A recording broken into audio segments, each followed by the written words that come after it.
हनुमान सागर धरणात 36% जलसाठा शिल्लक. गेल्या वर्षीच्या तुलनेत 6% जलाशय पातळी खालावली. धरणावरून शेकडो गावातील लाखो नागरिकांची तहान अवलंबून.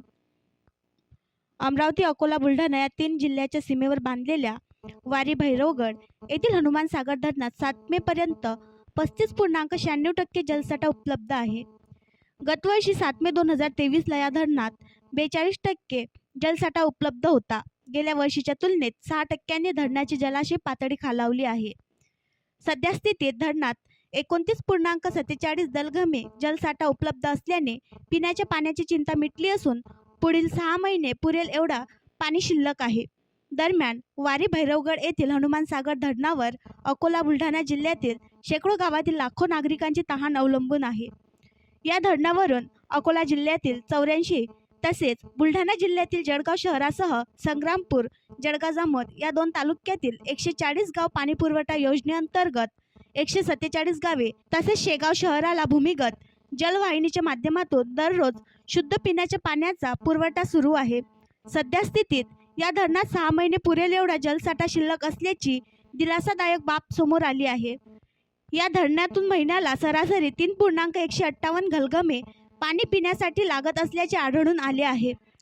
तर खारपान पट्टा असलेला बुलढाणा जिल्ह्यातील संग्रामपूर, जळगाव, जामोद, शेगाव हे 3 तालुके आहेत. अकोला जिल्ह्यातील तेल्हारा, अकोट तालुका व शहर धरणाच्या पाण्यावर अवलंबून आहेत. या तालुक्यांना पिण्याच्या पाण्याची एकूण 37.907 दलघमे वार्षिक पाणी आरक्षित आहेत.